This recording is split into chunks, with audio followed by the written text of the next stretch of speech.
For introducing me.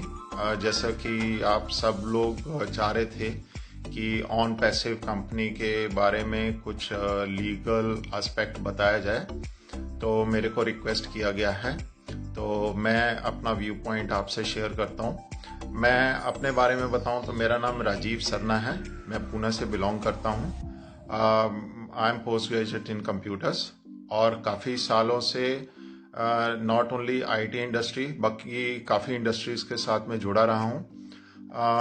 मेरी family में my daughter सन दोनों आईटी इंजीनियर्स हैं और साथ में अगर मैं बात करूं, मैंने आईटी इंडस्ट्री को चेंज होते देखा है, right from stand alone PC से XT80 386 486 और कहीं ना कहीं पेंटियम से लेके आज के दिन में जो हम देख पा रहे हैं टच स्क्रीन मोबाइल फोन्स, तो टेक्नोलॉजी भी चेंज हुई है, साथ में समय भी चेंज हुआ है, हम लोगों को भी चेंज होना ज़रूरी है।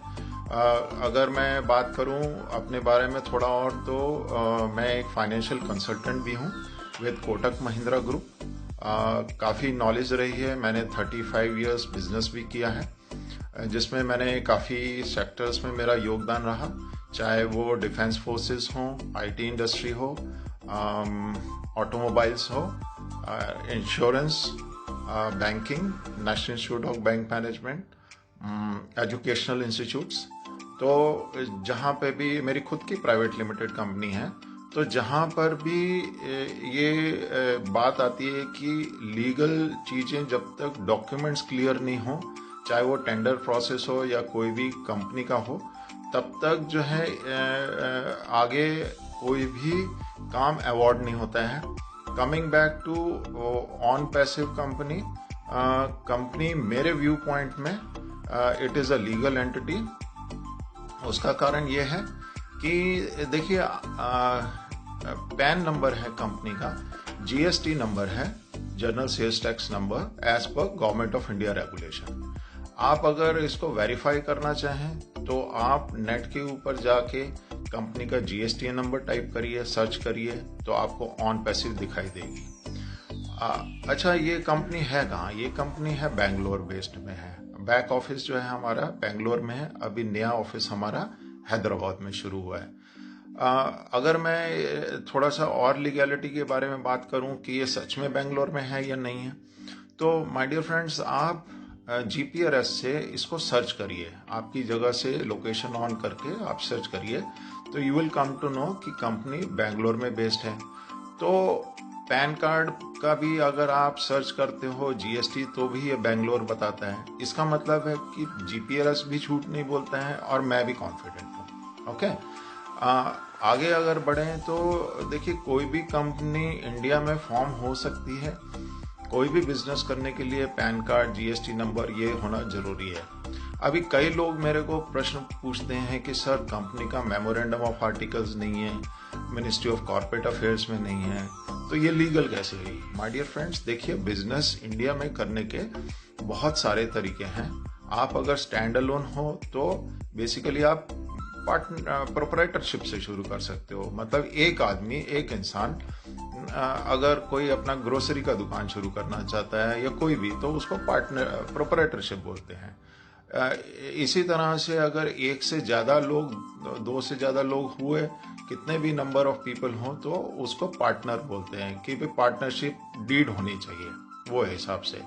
अभी अगर मैं कंपनी की बात करूं ऑन पैसिव की, तो ऑन पैसिव कंपनी का आर्टिकल्स, मेमोरेंडम वगैरह या इसमें लेना देना कुछ भी नहीं है। देखिए, मेरी खुद की प्राइवेट लिमिटेड कंपनी है, तो ये चीज़ें मैं आपको बता पा रहा हूँ। Myself and my wife, we are the 2 directors of a company.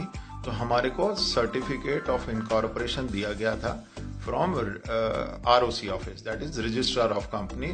Pune में होने के कारण जुरिस्डिक्शन मुंबई है। इंडिया में 22 ऑफिसेज हैं रजिस्टर ऑफ कंपनीज के। तो क्योंकि मैं पुणे से बिलोंग करता हूं, तो ROC का परमिशन मेरे को वहां से मिला, और साथ में मेरी कंपनी भी मिनिस्ट्री ऑफ कॉर्पोरेट अफेयर्स में कंप्लायंस के कारण एनरोल्ड है। देखिए, जो छोटी छोटी बोलो या कोई भी बड़ी कंपनी, अगर उन्होंने अपना जो मॉडल है उसको सिर्फ प्रोप्राइटरशिप या पार्टनरशिप तक ही रखा हुआ है, तो उसमें इसको परमिशन लेने की मिनिस्ट्री ऑफ कॉरपोरेट अफेयर्स से या आरओसी से लेने की कोई भी ज़रूरत नहीं है। इंडिया में एलएलपी साथ में प्राइवेट लिमिटेड और पब्लिक लिमिटेड तब होगी अगर पैसा पब्लिक से लिया जाएगा थ्रू आईपीओ। तो ये यहाँ पे कोई आईपीओ इशू नहीं हुआ है, कंपनी अभी लॉन्च नहीं हुई है, तो आईपीओ आने का कोई सवाल ही पैदा नहीं होता है। और मैंने अपनी कंपनी का फॉर्मेट क्या रखना है, इसको प्रोप्राइटरी करना है, पार्टनरशिप करना है, पार्टनरशिप एलएलपी करना है, प्राइवेट लिमिटेड करना है, तो ये पूरा का पूरा एक ओनर पे डिपेंड करता है जो कि ऐश मुफर है। कमिंग बैक कि ये क्योंकि एलएलपी नहीं है और प्राइवेट लिमिटेड नहीं है, तो there is no articles of association, no memorandum of association, ये बिल्कुल भी लागू नहीं होता है। आगे मैं बढ़ूं कि एक बार जब आप कंपनी के साथ में फाउंडर मेंबर बनते हैं, को पार्टनर बनते हैं, तो आपका केवाईसी होता है, आपको मेल आईडी आता है आपके इनबॉक्स में जहां पे आपको वेरिफिकेशन करना है। तो वेरिफिकेशन के बाद में thanks you are now cofounder member, cofounder आप रजिस्टर हो गए, तो ये कंपनी आपको क्लियर करती है कि you are partner now with the company. और तो और आपकी एक एग्रीमेंट होती है, नॉन डिस्क्लोजर एग्रीमेंट होती है ऑन पैसिव के एलएलसी के फाउंडर सीईओ ऐश मुफरा जी के साथ में, और इंडिया के जो दीपक कुशवाहा अटॉर्नी हैं उनके साथ में और आपके साथ में। तो ये एक नॉन डिस्क्लोजर एग्रीमेंट अंदर सिस्टम में अवेलेबल है, आप वो जाके देख सकते हैं, ये एक लीगल डॉक्यूमेंट है। और ये लीगल डॉक्यूमेंट जो है इट इज ऑनर्ड, ओके। तो लीगलिटी की बात मैंने आपसे ये बताई है।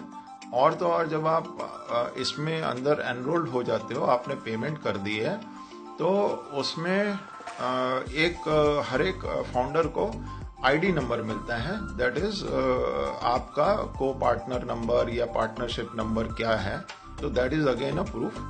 और तो और अगर मैं थोड़ा सा आपको और बताऊं कि इनकेस आपने शुरू में किसी के बहकावे में आके या सेंटीमेंट के अंदर आके अगर आपने पेमेंट कर दी है और आपको कल को लगे कि मेरे को इसमें आगे कंटिन्यू नहीं करना है, तो आप सीधा वहां पे एक टिकट रेज करिए या फिर सादा ईमेल करिए support@gofounders.net और उसमें आप रिफंड का रिक्वेस्ट दे दीजिए, तो आपको refund immediately as per the document and non disclosure agreement 30 days के अंदर आ जाएगा। और कहाँ आएगा?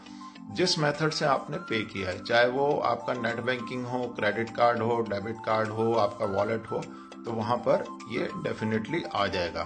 तो my dear friends, with PAN card, GST, non disclosure agreement, साथ में रिफंड का गारंटी। अच्छा, एक और चीज मैं बोलूंगा कि जीएसटी 18% है, जिसमें 9% जो है ये कर्नाटक स्टेट गवर्नमेंट को जाता है, 9% सेंट्रल गवर्नमेंट को जाता है। तो आप जब रिफंड क्लेम करोगे तो आपको 7,700 ही वापस आएगा, पूरा 9,000 नहीं आएगा, 9,086 रुपये नहीं आएगा जो आज तक लागू है। ये अभी जो 1 साल का है, ये हमारा सब्सक्रिप्शन चार्जेस है, और जो कि अभी $149 हो जाएगा। आई थिंक मैंने अपनी तरफ से पूरा लीगलिटी बताने की कोशिश करी है। मेरे हिसाब से ये बहुत लीगल है, क्योंकि मैं कहीं पे भी जो भी टेंडर प्रोसेसेस में हम लोग पार्टिसिपेट करते हैं या करते थे, तो सब चीज़ें सबसे पहले जो देखी जाती हैं कि एलिजिबिलिटी है या नहीं है। और कंपनी आईटी इंडस्ट्रीज के लिए अलग